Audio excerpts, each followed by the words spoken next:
Hi, Vice Principal Smith. This is Casey Evergreen. I teach 4th grade here. How are you today? Oh, just fine, Casey. And please, you can call me Daisy. I like to have more of an informal rapport with my teachers. Oh, great, thanks. I appreciate that. My last school was a very strict environment. Well, here at Bridgestone Academy, we believe in fostering a spirit of independence in our students. You can't punish a child for showing their individuality. Making children ashamed just causes instability later in life. Of course, yeah, I totally agree. That's how I try to teach my class. I want an open, caring environment. And it's hard these days, isn't it? With so much negativity in the world, it affects the children as much as anyone. I know what you mean. Some of my kids, well, I really worry about them, and I don't have the time to give them each the individual care that they require. Or at least, I don't feel like I do. You're young. I was a young teacher once. You're always second-guessing yourself, wondering if you're screwing everything up. I white-knuckled my way through the first 3 years, believe me. But you'll settle in. Believe me. And if there's anything we could do to help you, please don't hesitate to ask. Yeah, it's just that some of these kids, I don't know if it was because of the pandemic or what, but they're just mean. Mean? Really? How so? Like bullying? Acting out? Yeah, there's definitely been some of that lately. All of that. Well, who are these students? Is it a particular group of them? Well, by some of these kids, I just mean one. Billy Arnold. Oh God, no, not Billy again. Oh, he's been a problem before? You mean to teachers before me? Many, many times. And many teachers. All of them, I would say. All of them? 3rd, 2nd, 1st, kindergarten. I didn't know him in preschool, but I can't imagine him being any better behaved there. Wow, I had no idea. I thought it was just me or something. No, it's not just you, believe me. So what's the little terror doing this time? Releasing ants into the classroom? Throwing firecrackers down to the toilet? No, nothing that bad. Nothing that bad yet. I assure you it's only a matter of time. Lord have mercy on his high school teachers. Well, he seems to be bullying the girls a lot more recently. That and a boy with a stutter. Louis Sterling. Yes, that's him. Oh, geez. And he's such a sweet kid, too. Damn it, Billy. I'm kind of at the end of my rope with him. He simply does not listen to a word I say. What else can we do? I mean, it's time to talk to the parents. I'm not sure that's a good idea, Casey. Why not? What do you mean? Well, maybe you aren't aware of who Billy's parents are. No, I guess I'm not. Who are they? Well, his father, Devin, owns half a dozen car dealerships and a fast food franchise. Did you say Devin? And Bella is old money. Her great-great-grandfather invented a better pencil sharpener or something.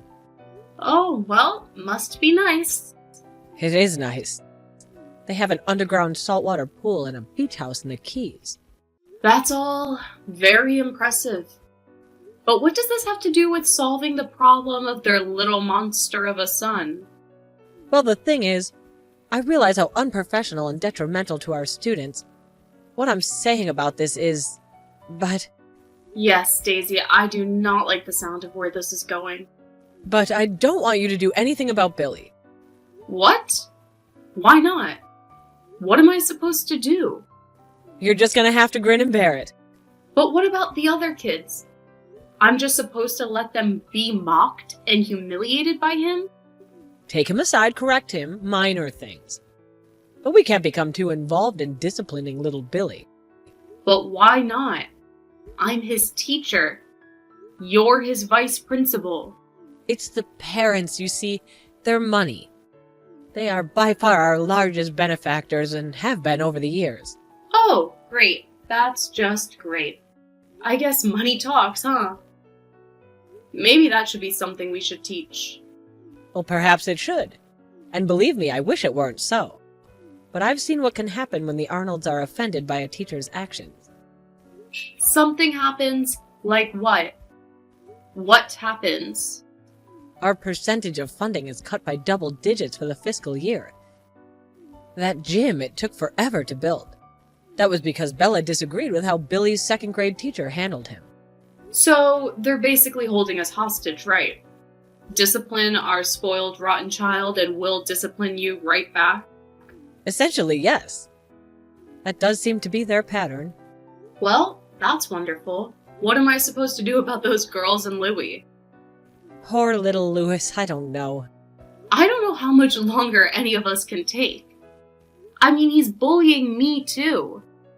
He is bullying his teacher? How so? Last week he told the entire class that I was pregnant. And when I told him I wasn't, he said I must just be getting fat then. He did not. I regret saying it.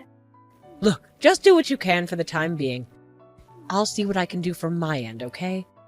Okay, if you say so. I was never prepared for something like this, Daisy. No one can be prepared for Billy Arnold. Hello, Casey. How are you? How are things with little Billy? Hi, Daisy. Same old. Yesterday, he tried to flush my phone down the toilet. Thankfully, I caught him just in time. Oh, dear. And the day before, he threw another student's entire lunch out the window. Oh, my. And today, he walked over to the fish tank in the middle of my lesson, yanked out Mr. Smuckers, and swallowed him. Mr. Smuckers? The class goldfish. Oh my god, I think I'm going to be sick. Yeah, try being there. 3 kids puked, 6 kids cried, 10 laughed, and a few even egged him on. What is going on in this school? I don't know, Daisy. You tell me. But certainly nothing is going to change until we get to the source of it. The source? Until we sit down with Bella and... Debbie? Devin. Devin, right.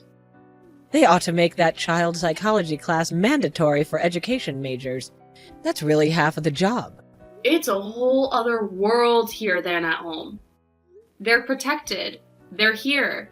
It must seem like the Wild West for some of them. It's all kind of like one big thought experiment, isn't it? Public education, I mean. And the students are like little mice being experimented on? Yeah, maybe something like that. They can be like little rodents. They certainly carry diseases like them. I'm finally used to it. Oh, good. Your body's finally becoming immune to the vicious little kitty germs. No, I'm just used to being sick all of the time. They're like little petri dishes, aren't they? I keep a pharmacy in my locker. Anything you ever need, just let me know. I'll keep that in mind. So, Casey, all of this with Billy. Did you ever try taking him aside or anything that we talked about? Well, yes, as a matter of fact. Why? Did you happen to remember what you said to him? I just told him that I expected more from him. And is there a problem? Well, he apparently didn't know what that meant.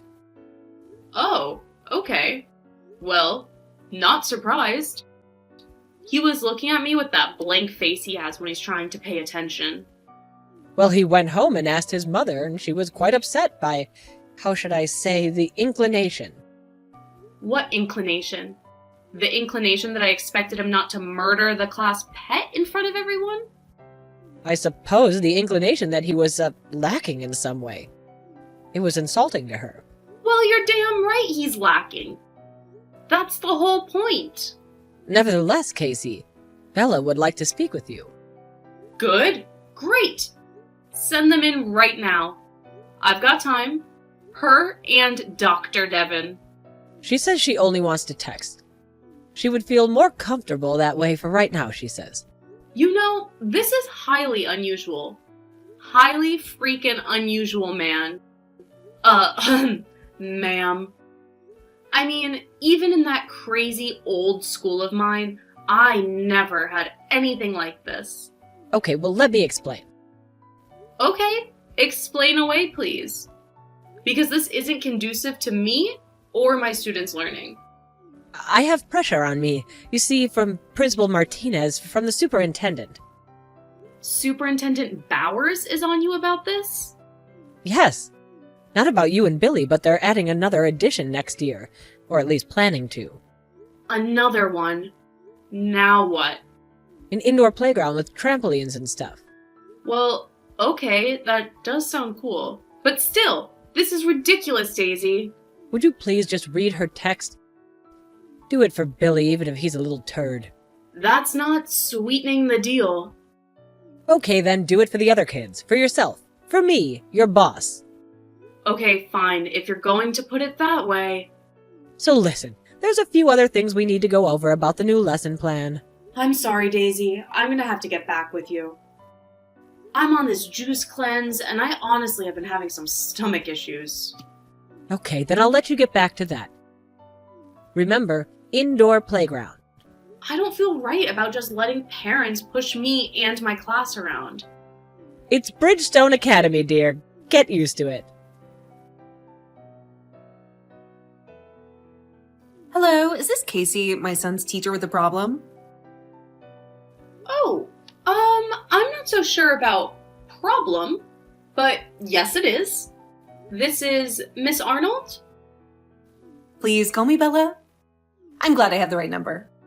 Seems like a funny area code. Where is that? Oh, upstate. I went to college there. Private? No, a state school. A really great one, actually. I see, I'm sure it was. And how did you end up teaching at Bridgestone? Usually they don't accept people so young and female. Did you have to sleep with that principal guy or something? What? No, ew. That's not how things work here. I was just kidding. That's a strange thing to joke about. Oh, come on, Billy was right about you. Billy, the fourth grader, was right about me? How so? That you've got no sense of humor. You don't know how to have any fun.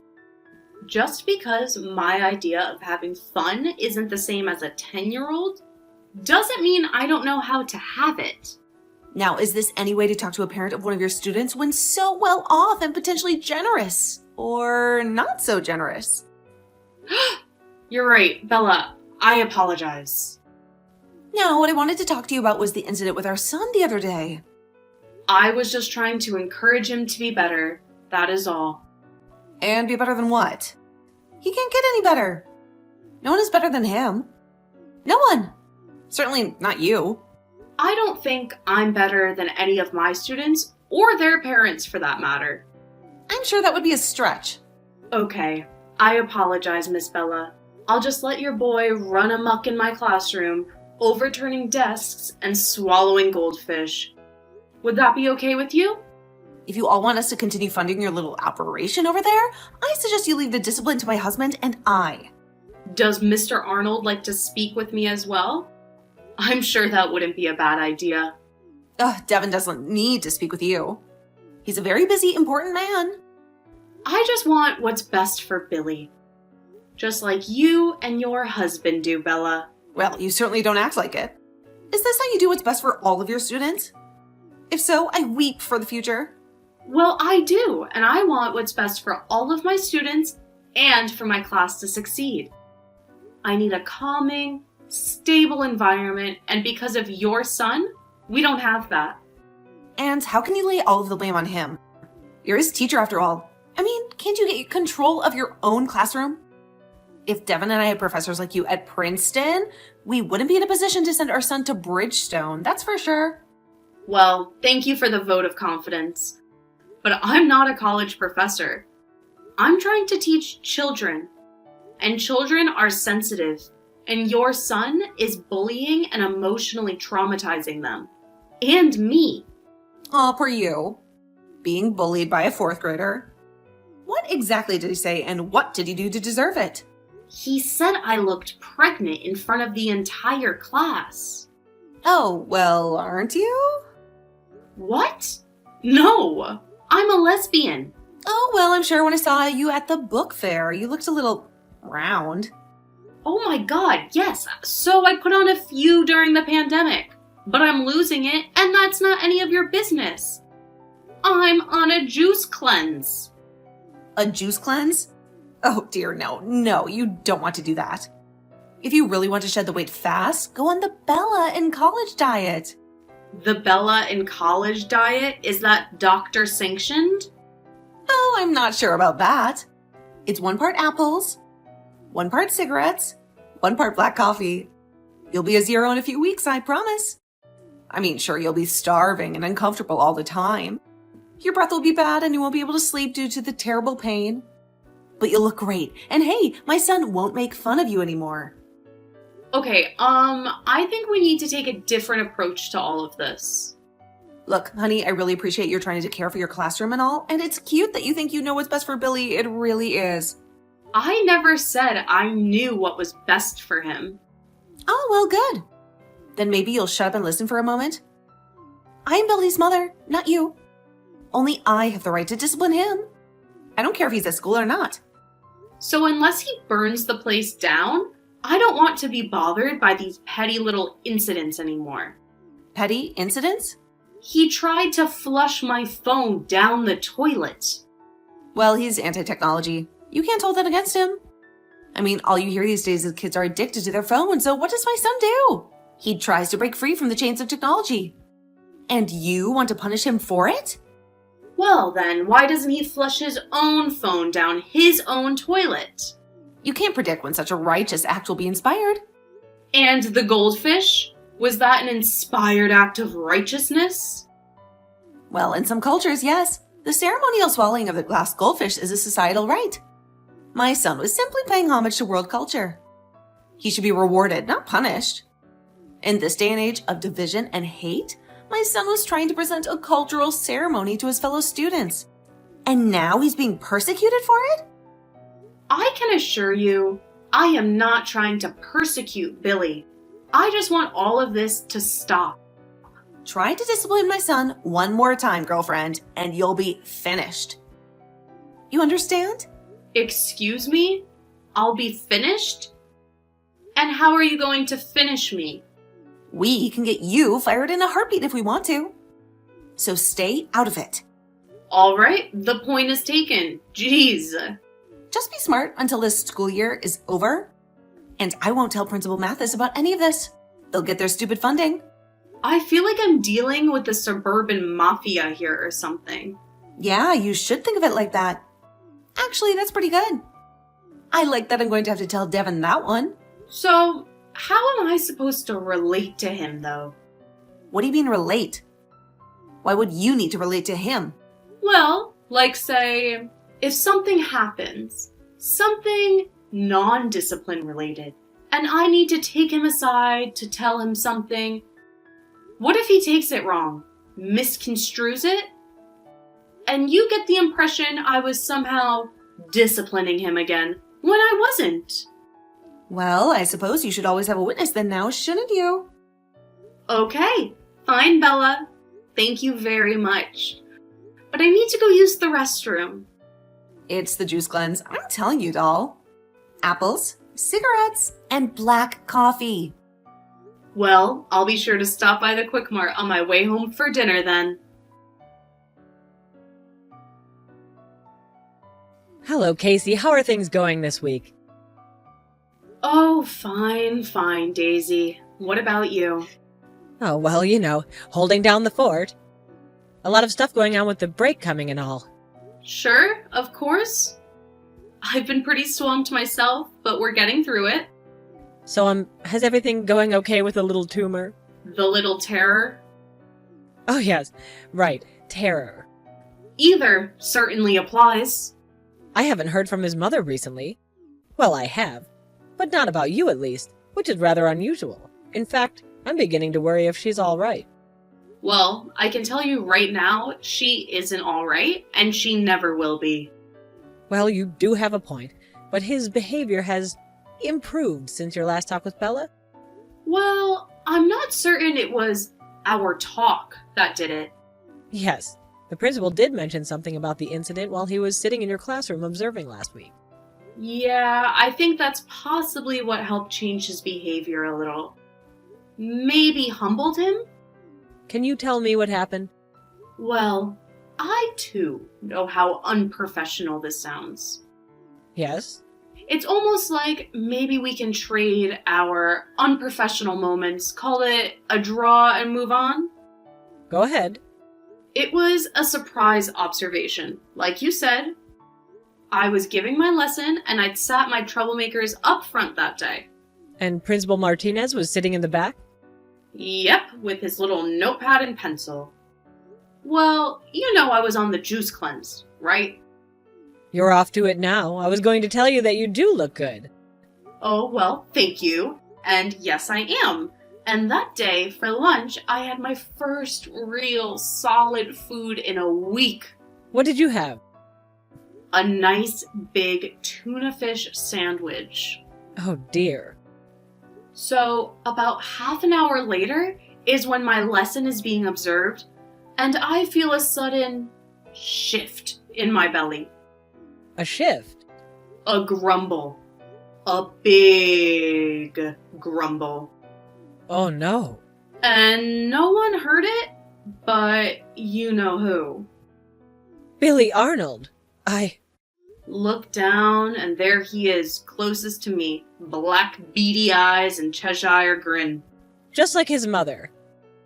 And then, ever so silently, I let it out. Oh! And by stank, I mean stunk. So what did he do? I beat him to it.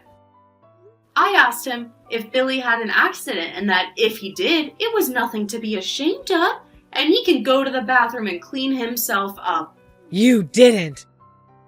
The entire class started applauding. Even Principal Mathis cracked a grin. What did Billy do? Humbly walked out of the classroom with his head down. I don't know, Casey. I feel bad, but it was a kill or be killed at that moment. And Bella did say I needed a witness. Well, what did we learn, if anything? We learned that the best way to combat a bully is a juice cleanse.